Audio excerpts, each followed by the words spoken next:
मौलाना की तलाश में 21 राज्यों की पुलिस।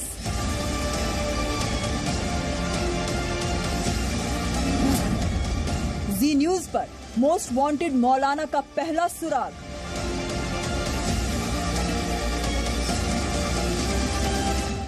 दिल्ली के निजामुद्दीन के इस मरकज से मैं आपको बताऊंगा कि आखिर कहां छुपा है महामारी का मौलाना।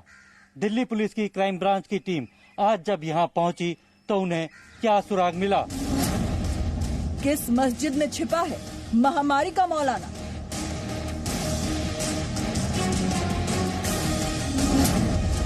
दिल्ली के जाकिर नगर से यूपी के शामली तक। यूपी के शामली में मौजूद मौलाना साद के इस पुश्तैनी मकान पर क्यों लगा ताला? आखिर क्यों मौलाना साद को अपनी बेटी का निकाह टालना पड़ा? महामारी के मौलाना की सबसे बड़ी तलाश।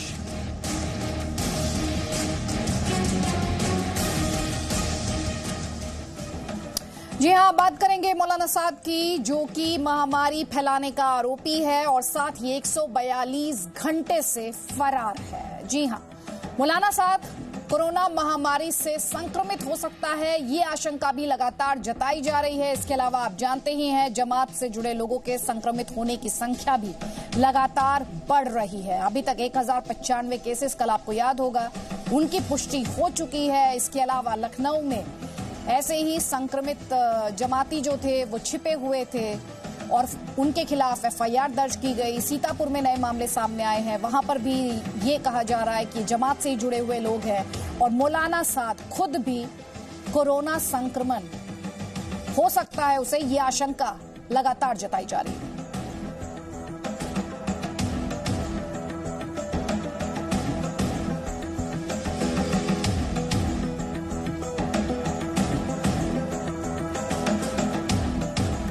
यहां पर सवाल यह भी है कि अगर मौलाना साद पाक साफ है तो वो सबके सामने क्यों नहीं आ रहा? आखिर फरार क्यों है देश में महामारी फैलाने वाला मरकज का मौलाना? आज पूरा देश यही सवाल पूछ रहा है।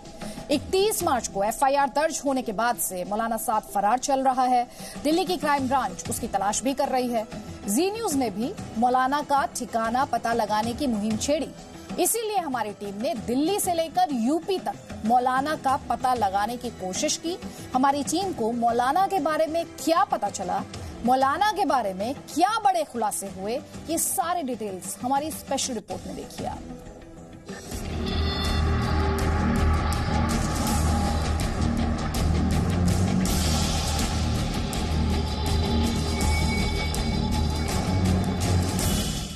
देश का मोस्ट वांटेड और तबलीगी जमात का मौलाना मोहम्मद साद कहां है, इसे लेकर कई राज्यों में तलाश जारी है। दिल्ली क्राइम ब्रांच और फॉरेंसिक एक्सपर्ट्स की टीम ने मरकज का दौरा किया। 7 मंजिल की इस इमारत की वीडियोग्राफी कराई गई है। मरकज से क्राइम ब्रांच ने कुछ दस्तावेज बरामद किए। मरकज के नीचे 2 बड़े बड़े बेसमेंट है, जहां हजारों लोगों के रुकने का इंतजाम है। मौलाना मोहम्मद साद के दिल्ली में कई अड्डे हैं। निजामुद्दीन में उसका अपना भी एक आलिशान घर है। दिल्ली के जाकिर नगर में भी हमें मौलाना के बारे में सुराग मिले। दिल्ली पुलिस के सूत्रों से इस बात की भी जानकारी मिली है कि यहां पर मौलाना साद जाकिर नगर में बहुत सारे लोगों के संपर्क में था और ये भी जानकारी मिल रही है कि जाकिर नगर में कई लोगों से दिल्ली पुलिस ने पूछताछ भी है कि मौलाना साद कहां पर है, कहां गया था, किन लोगों से मुलाकात की थी। क्योंकि मौलाना साद, जो कि एक तरह से आप देखिए हजरत निजामुद्दीन के जरिए जो धार्मिक कार्यक्रम किया था, पूरे देश में कोरोना के चेन को बढ़ा दिया है, कोरोना के संक्रमण को बढ़ा दिया है और मौलाना साद अभी भी लापता है। मौलाना मोहम्मद साद निजामुद्दीन के अपने मरकज से पूरा नेटवर्क चलाता था। वही मरकज जो इन दिनों देश में सबसे ज्यादा संक्रमण फैलाने का सबसे बड़ा अड्डा बन गया है। जी मीडिया की टीम ने यहां पहुंचकर ग्राउंड रिपोर्टिंग की।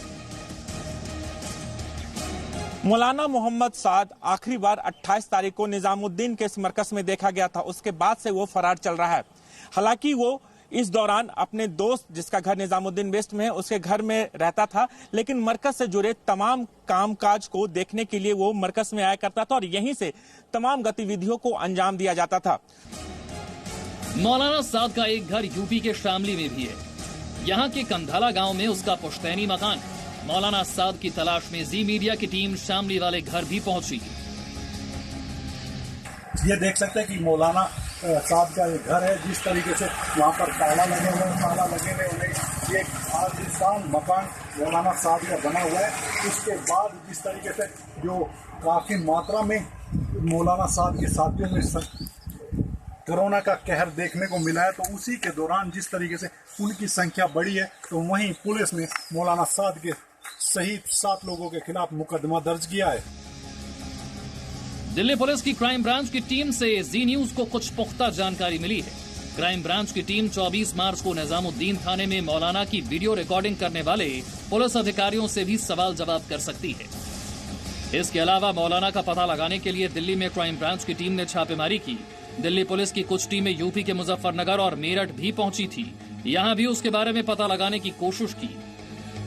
मौलाना की तलाश में जुटी जी न्यूज की टीम पुरानी दिल्ली पहुंची।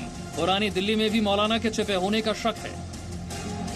करीब 100 घंटे से ज्यादा से फरार हुए मौलाना साद की तलाश में क्राइम ब्रांच की टीम कई जगह पर छापेमारी कर चुकी है। क्राइम ब्रांच को जानकारी मिली कि मौलाना मोहम्मद साद पुरानी दिल्ली में भी हो सकता है, लिहाजा क्राइम ब्रांच की टीम पुरानी दिल्ली में कई जगहों पर छापेमारी की, लेकिन यहां पर मौलाना साद फिलहाल क्राइम ब्रांच को नहीं मिला है। मौलाना कहां है कोई नहीं जानता। क्राइम ब्रांच ने इसीलिए मोबाइल सर्विलांस के जरिए मौलाना का पता लगाना शुरू कर दिया है। इसके अलावा ह्यूमन इंटेलिजेंस का भी इस्तेमाल किया जा रहा है। सवाल यही है कि कोरोना से भी खतरनाक बन चुका मौलाना आखिर कब गिरफ्तार होगा, कब मौलाना को दिल्ली पुलिस सलाखों के पीछे भेजेगी। यूपी के शामली से श्रवण कुमार, दिल्ली से विशाल पांडे और राजू राज के साथ ब्यूरो रिपोर्ट जी मीडिया।